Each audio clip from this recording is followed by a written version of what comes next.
Okay, so if you've been watching my videos, you know that I've been making a perler set of all of the Final Fantasy IV playable characters.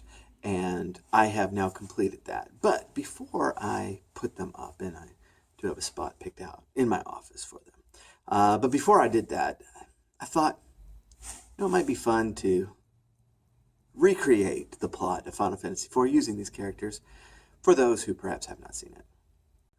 Quick disclaimer, I'm going to be pronouncing the names and places the way I want to, because the game did not pronounce them for me. And so I played it countless times without knowing how to pronounce it.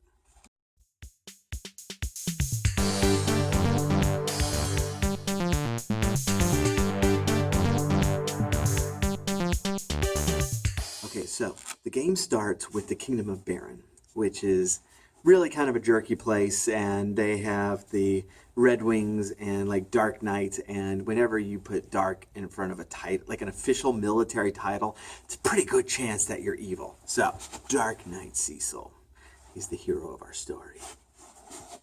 He is friends with Kain.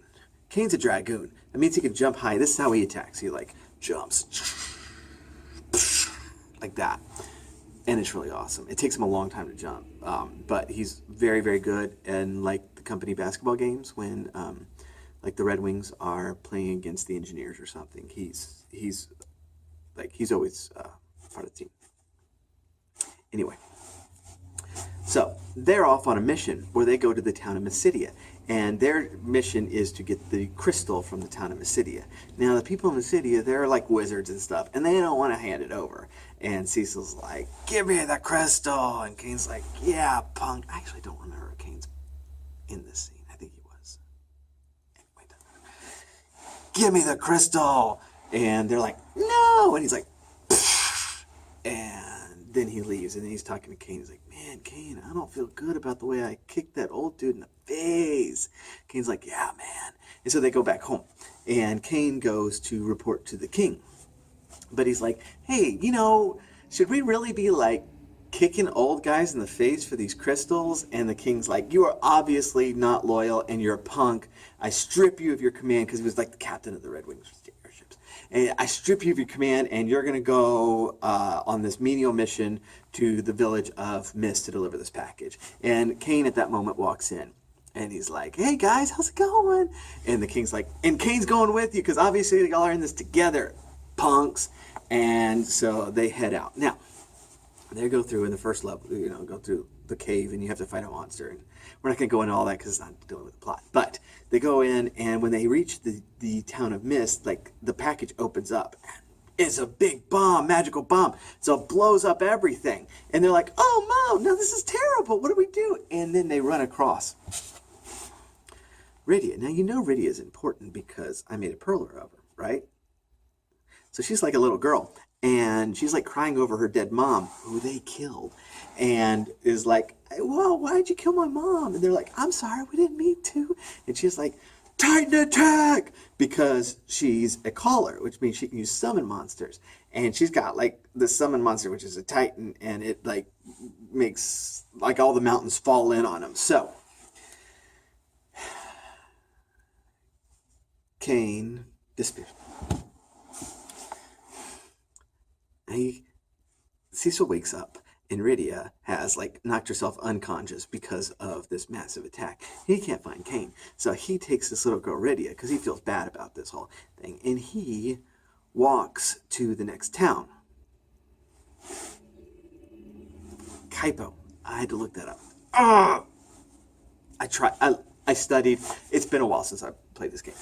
Kaipo, and like sets her, gets a room for her, and he's like waiting, and like soldiers from Baron come to finish the job that Cecil didn't do, and Cecil's like, no, and he whoops him, and Rydia wakes up to see it all, and then she's like, okay, you can be my friend. And so now there's two characters from Baron that we need to know something about now. First, Cecil's girlfriend, Rosa.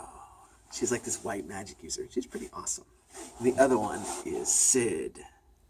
He's an engineer. He builds airships. We're not going to see him for a very long time, but you need to know who he is. So, goodbye, Sid.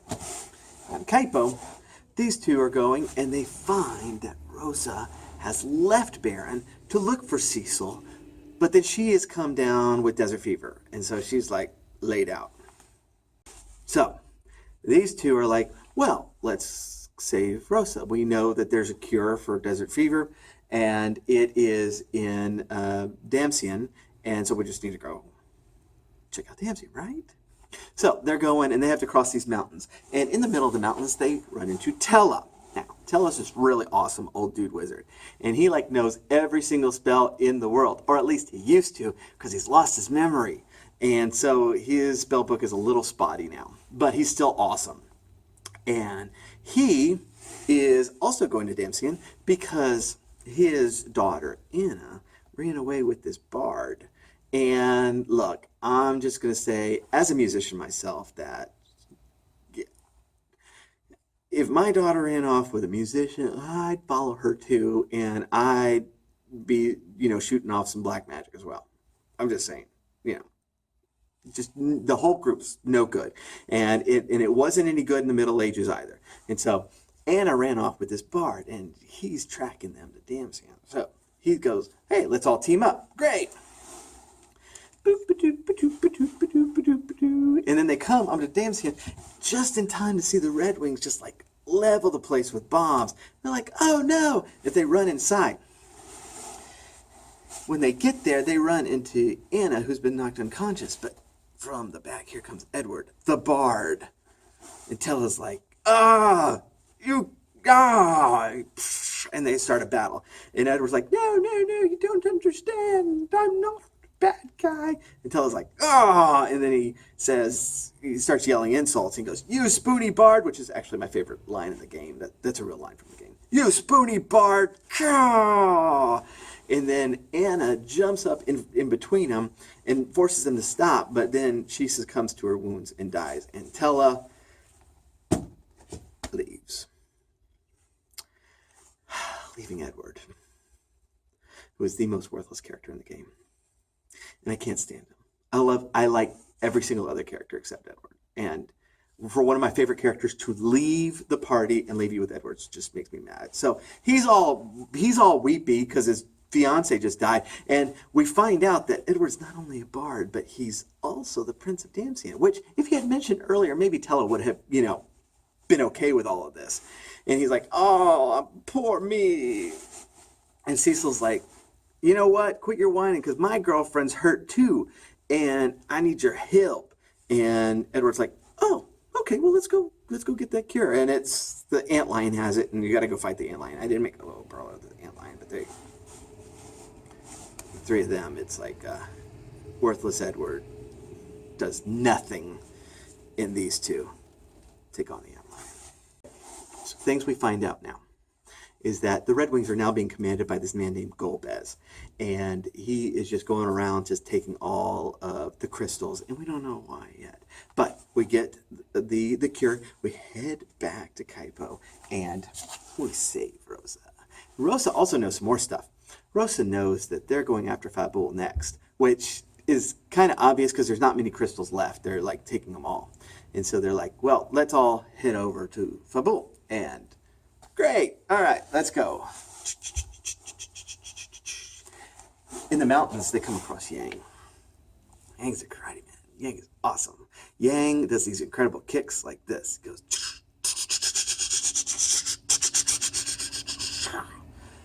He is cool. He's one of my favorite characters.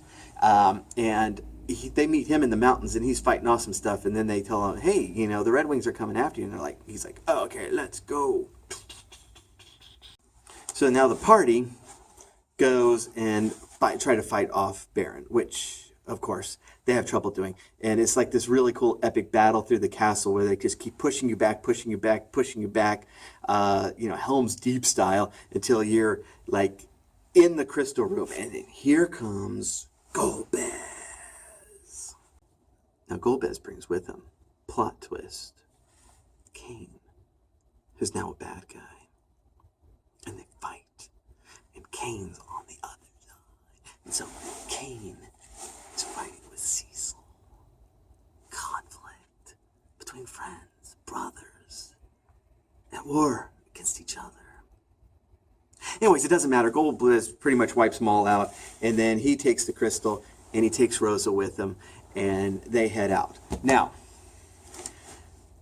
the party now decides, hey, we need to go find Rosa. And so they go, and they get into a ship, and they're in the ship, and they encounter the Leviathan. Leviathan comes out of the water and just shatters the ship to pieces and knocks him to the winds, and Cecil finds himself alone again on a beach. Now here's where the thing goes. One of these two perlers we're not going to need again. But you'll have to tune in next time to figure out which. Cecil, on the other hand, is woken up on the beach at Mysidia, the very city which started this game, from which he stole the crystal.